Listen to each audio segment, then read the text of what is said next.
न जाने कितने संगी साथी अंडरग्राउंड अनरजिस्टर्ड लोग हैं, उनको भी झुकना पड़ गया। ये युवाओं की बड़ी जीत है। So today I'm a very happy person because the youth of our country has spoken and nobody can ever dare to silence their voice. देश के बच्चों ने, देश के छात्रों ने धर्मेंद्र प्रधान जी से इस्तीफा ले लिया है। जो युवा पीढ़ी है उसका विश्वास उठ चुका है एग्जाम से। एजुकेशन मिनिस्टर धर्मेंद्र प्रधान का इस्तीफा हो चुका है। इस्तीफे के बाद जंतर मंतर में जश्न का माहौल है, लेकिन छात्रों की 3 मांगे थी। उनका कहना है कि जब तक 2 मांगे अभी नहीं मानी जाएंगी तब तक ये प्रदर्शन नहीं थमने वाला है। और इस वक्त जश्न के साथ कह सकते हैं एक गर्मा गर्मी का भी माहौल जंतर मंतर पर नज़र आ रहा है। लेकिन जो विपक्षी पार्टियां हैं उनका रिएक्शन भी अब सामने आना शुरू हो चुका है। बात प्रियंका गांधी की करें तो उन्होंने भी इससे छात्रों की जीत बताई है। साथ साथ अखिलेश यादव ने भी इसे नई पीढ़ी की जीत बताई है। उन्होंने कहा कि नया तरीका है नई पीढ़ी का अपनी बात मनवाने का। साथ साथ मनीष सिसोदिया जो आपके नेता हैं उन्होंने भी इस पर अपनी बात रखी है। भूपेंद्र हुड्डा जो कह सकते हैं हरियाणा के दिग्गज नेता हैं कांग्रेस के, उन्होंने भी अपनी राय रखी है। तो चलिए आपको पहले अखिलेश यादव की बात सुनवाते हैं, फिर प्रियंका गांधी की बात सुनवाएंगे और बाकी विपक्ष के नेताओं ने क्या कुछ कहा वो भी दिखाएंगे। वो ऐसी खबर है खासकर नई पीढ़ी के लोगों में ऊर्जा भर दी है। जहां जहां जैसे जैसे खबर पहुंची लोगों ने खुशियां मना ली। ये जिद क्यों थी आखिरकार? अगर यही करना था तो बच्चों से बात करके बुला करके ये फैसला पहले ही ले लिया जा सकता था और तब ले लेना चाहिए था, क्योंकि जब बच्चों की जान गई है कहीं और सरकार ने खुद स्वीकार किया था कि परीक्षा का पेपर लीक हुआ है, आपने अधिकारी बर्खास्त किए, आप मैनेजमेंट के लिए लगे रहे।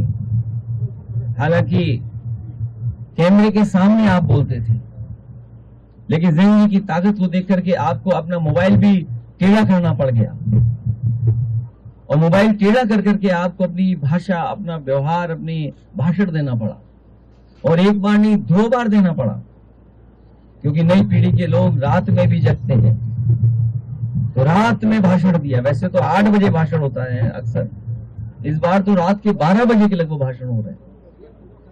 ये बड़ी जीत है नई पीढ़ी के लोगों की और सरकार को ये बात समझ लेनी चाहिए कि परीक्षा को लेकर के, शिक्षा को लेकर के, और कौन सी शिक्षा, प्राइमरी एजुकेशन से लेकर के हायर एजुकेशन तक पर सरकार को बहुत गंभीरता से सोचना पड़ेगा। परीक्षाओं के पेपर लीक ना हो, इसके लिए ठोस कदम उठाने पड़ेंगे। कानून बनना तो अपनी जगह है, सजा मिलना कोर्ट से मिलेगी, लेकिन किसी भी परीक्षा का पेपर लीक न हो, ये सबक इस आंदोलन से सीखना चाहिए। और एक बात जो हम सब ने देखा, सीखा, समझा, भारतीय जनता पार्टी जो नकारात्मक राजनीति करती थी, नकारात्मक राजनीति के लिए वो न जाने कितनी धन दौलत खर्च करते थे, लेकिन नई पीढ़ी युवा के लोगों ने ऐसे नारे बनाए, ऐसे पोस्टर बनाए जिनके बारे में और नारों के बारे में हम लोग सोच भी नहीं सकते थे।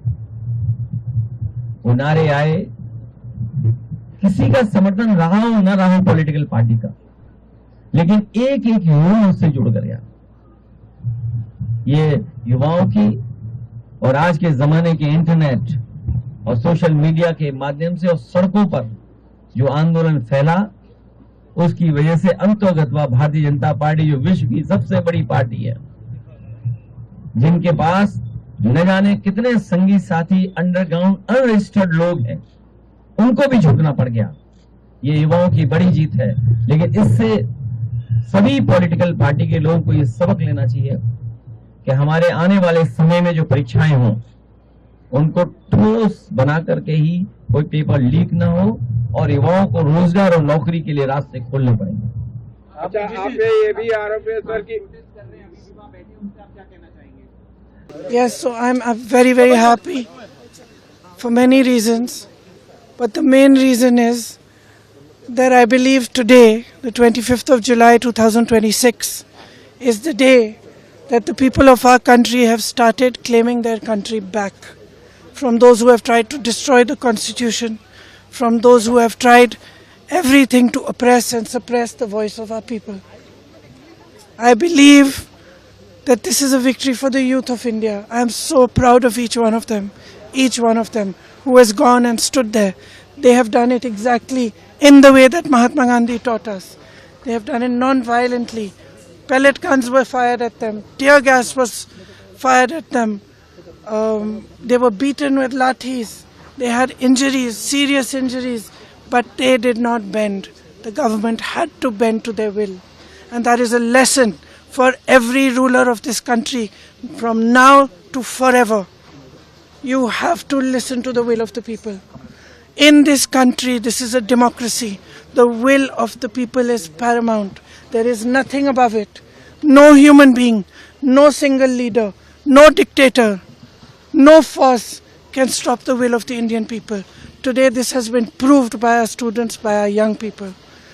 And they have stood there regardless, everywhere, not just in Delhi, across India. They have not cared about any political party, anybody who is trying to make politics out of it, anything. They have not cared. They have stood for what they believed was right. They have fought for what they believed was right. And this is their victory. I give them my compliments. We in the Congress party have tried our best to support them in the strongest way possible. Rahul Gandhi ji has been talking about this issue of paper leaks and exams for a long time. For a long time. I think it's been over 2 or 3 years that he has been raising this issue.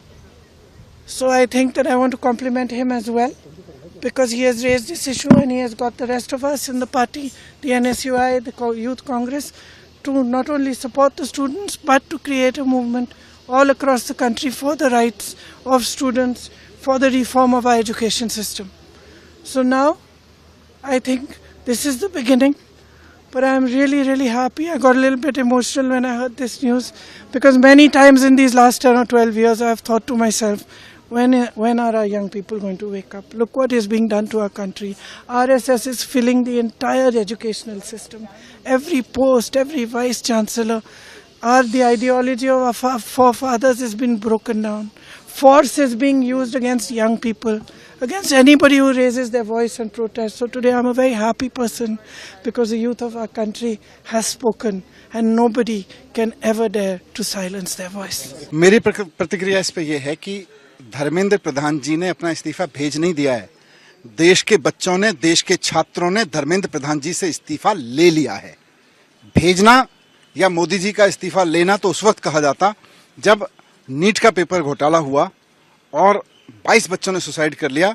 उसी वक्त मोदी जी एक जिम्मेदार प्रधानमंत्री होने के नाते अपने शिक्षा मंत्री से इस्तीफा लेते, या धर्मेंद्र प्रधान जी इस्तीफा देते या भेजते।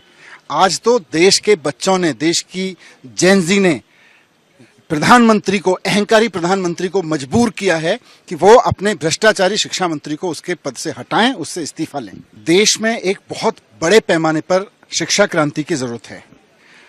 पेपर लीक घोटाले से मुक्ति, पेपर लीक माफिया से मुक्ति उसका पहला कदम था, जिसको इस देश के जेनजीज ने 4 कदम आगे उठा के, लाठी खा के, अहंकार को झेल के, बारिश में, उमस में आंदोलन करके जीता है।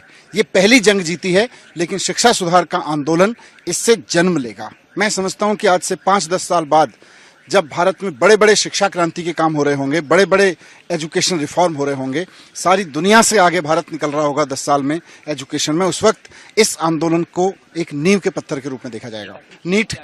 नीट का पेपर ईमानदारी से कराना धर्मेंद्र प्रधान जी की जिम्मेदारी थी। CUET का पेपर, CBSE का पेपर ईमानदारी से कराना धर्मेंद्र प्रधान जी की जिम्मेदारी थी। National testing agency Dharmendra Pradhan जी ने बनाई थी ताकि देश में पेपर ईमानदारी से हो सकें। सारे के सारे पेपर लीक हो रहे हैं, तो धर्मेंद्र प्रधान जी को तो नैतिकता के कारण इस्तीफा दे देना चाहिए था, अगर उन्होंने भ्रष्टाचार नहीं भी किया था तो। देखिए, देर आए दुरुस्त आए, ये पहले आ जाना चाहिए था, नुकसान नहीं होता। इतने पूरे देश में वो है, लोगों जो युवा पीढ़ी है उसका विश्वास उठ चुका है एग्जाम से, तो पूरा सिस्टम बदलना चाहिए, नया सिस्टम आना चाहिए, ट्रांसपेरेंट होना चाहिए। और ऐसा होना चाहिए, मान लो एक एग्जामिनेशन सेंटर है, 4-4, 5-5 क्वेश्चन पेपर हो, और 100 तरीके हो सकते हैं जो ट्रांसपेरेंट बना सके, ताकि उनमें विश्वास पैदा हो कि जो जितना काबिल होगा उसको उतने नंबर मिलेंगे। सारा देश का था, ये युवा है। ये जो मांग थी धर्मेंद्र प्रधान जी के शिक्षा मंत्री के इस्तीफे की, अकेली एक कांग्रेस की नहीं थी, पूरे देश की युवाओं की थी। लेकिन देर आए दुरुस्त आए, अब इससे कम से कम रास्ता खुल गया अब ये जो है लोकसभा में डिस्कशन हो जाएगी और इसका कोई ना कोई समाधान निकलेगा। जो ड्राफ्ट जो है वो मानसून सेशन में तैयार होकर आएगा, जो ड्राफ्ट जो है वो ड्राफ्ट क्या होगा सर? जो नकल रोकने को लेकर कानून की बात हो रही है, मोदी जी लगा वो तो पहले भी आया था एक कानून, वो कितनी सजा मिली, इतने पेपर लीक हुए, 32 पेपर तो हरियाणा में लीक हुए, कितनी सजा हुई भाई, एक आदमी की हुई। असेंबली में उठाया, वायदा किया गया SIT बिठाएंगे हम, उसकी किसी की रिपोर्ट नहीं आई। और आप कैसे देखते हैं वो मोदी तो साहब सिस्टम बदलना पड़ेगा। देखिए, इस देश के करोड़ों युवाओं की ये बहुत बड़ी जीत है और एक लाइन है, हम लोग अपने आंदोलन के दिनों में कहते रहे हैं कि जिस ओर जवानी चलती है उस ओर जमाना चलता है। तो आज इस देश के करोड़ों युवाओं ने मजबूर किया कि जो सरकार कुंभकर्ण की नींद सो रही थी वो जागी और शिक्षा मंत्री का इस्तीफा हुआ। युवाओं की मांग उनको माननी पड़ी। अभी उनकी कुछ और डिमांड है जिसको लेके उनकी बातचीत चल रही है। तो मुझे लगता है कि ये एक बहुत बड़ी विजय है। 12 साल में पहली बार सरकार के किसी मंत्री को इस्तीफा देना पड़ा है और इससे जवाबदेही की परंपरा शुरू होगी। जो भी गलती करेगा उसकी जवाबदेही तय होगी। 21 बच्चों की मौत हो गई पेपर लीक के कारण, ये बहुत बड़ी घटना है और इस पर कोई जवाबदेही तय ना हो ये बिल्कुल गलत होता। तो इसलिए ये एक बड़ी जीत है इस देश के नौजवानों की। दूसरी बात ये कि जिस तरह से आंदोलन को कुचलने का प्रयास मोदी जी ने किया तो उसमें वो सफल नहीं हुए।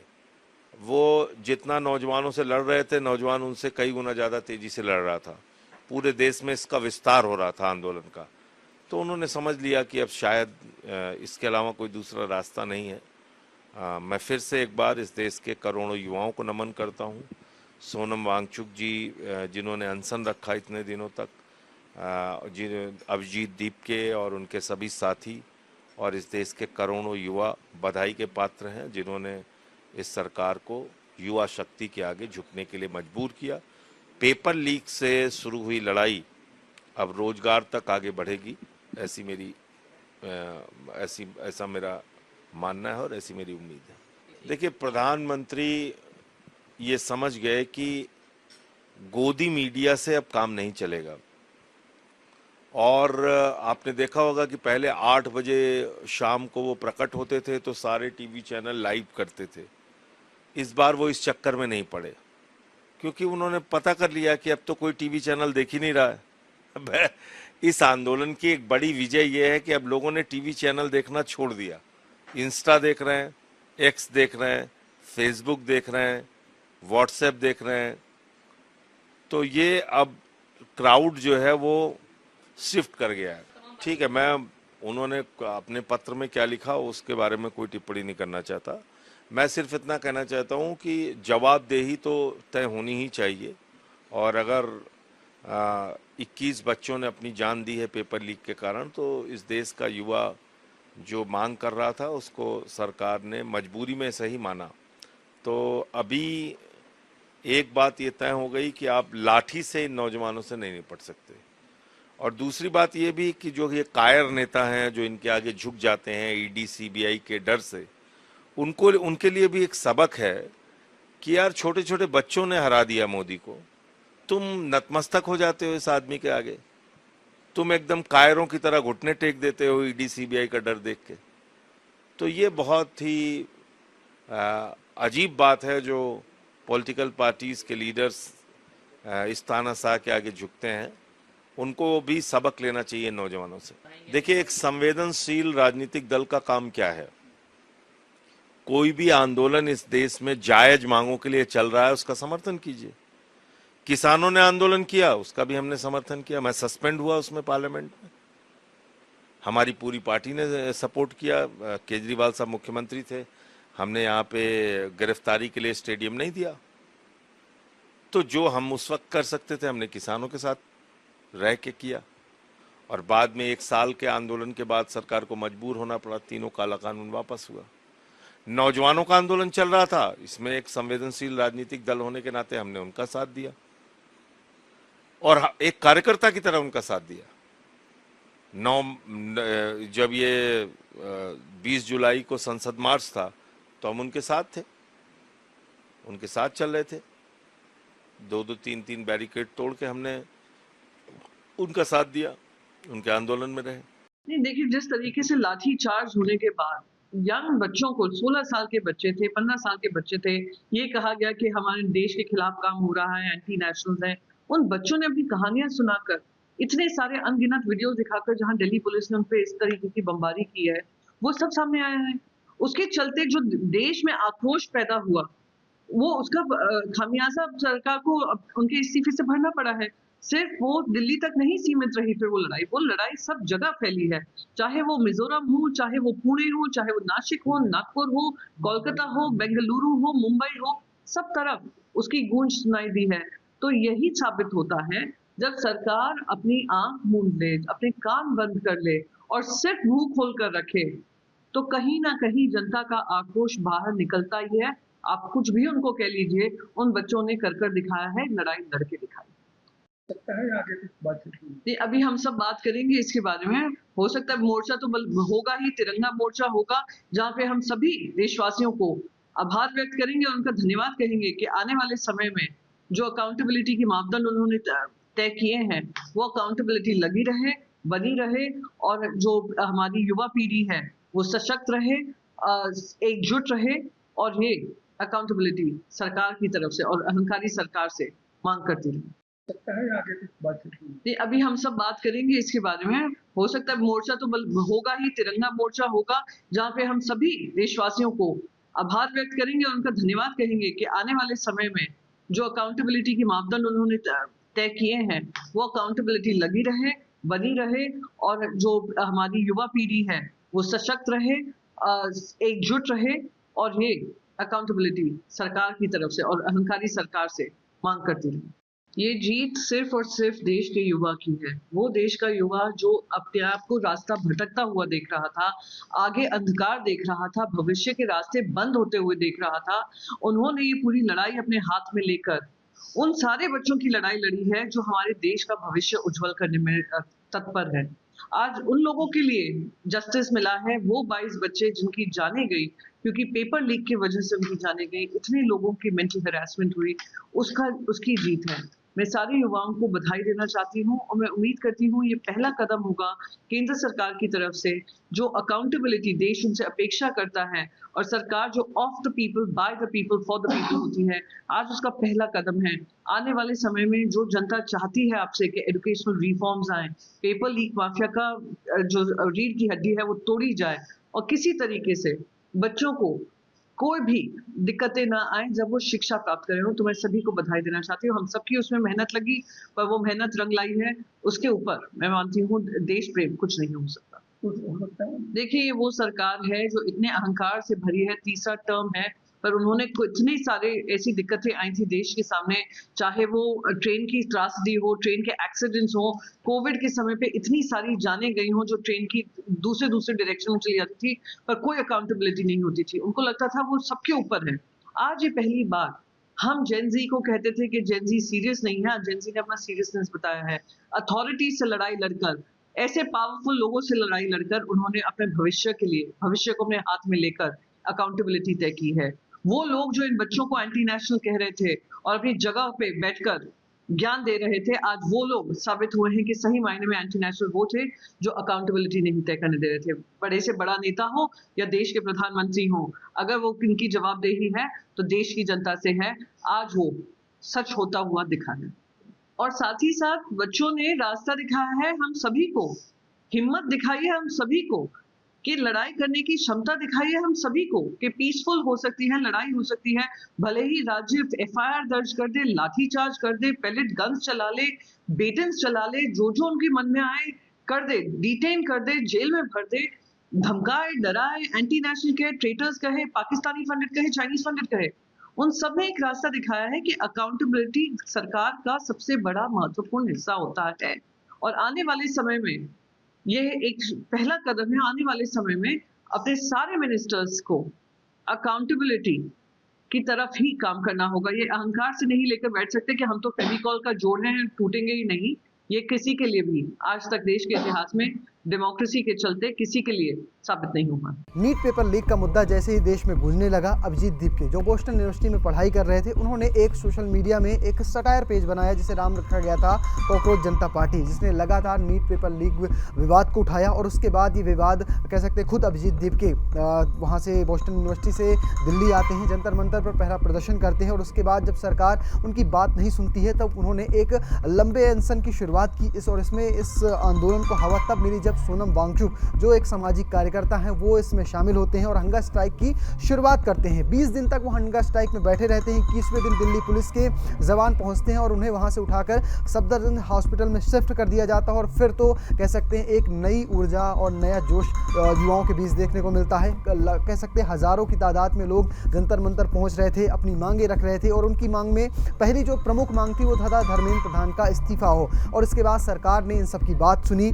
20 मार्च और 20 जुलाई की कह सकते हैं सुबह ही एक बड़ा संसद मार्च निकाला गया जिसमें लाखों की तादाद में लोग शामिल हुए थे और वही एक बड़ा टर्निंग पॉइंट साबित हुआ इस आंदोलन में युवाओं की जीत का। उसमें जिस तरह से भीड़ पहुंची थी उसने बता दिया था कि इस बार जो युवा हैं वो कह सकते हैं छोटी मोटी मांगों से संतुष्ट होने वाले नहीं हैं, उन्हें धर्मेंद्र प्रधान का इस्तीफा चाहिए। और आखिरकार सरकार ने युवाओं की बात मानी और धर्मेंद्र प्रधान ने अपने इस्तीफे का ऐलान कर दिया। तो फिलहाल आपको हमारा वीडियो कैसा लगा कमेंट बॉक्स में लिखना और पेज को फॉलो करना, चैनल को सब्सक्राइब करना बिल्कुल भूलना। धन्यवाद।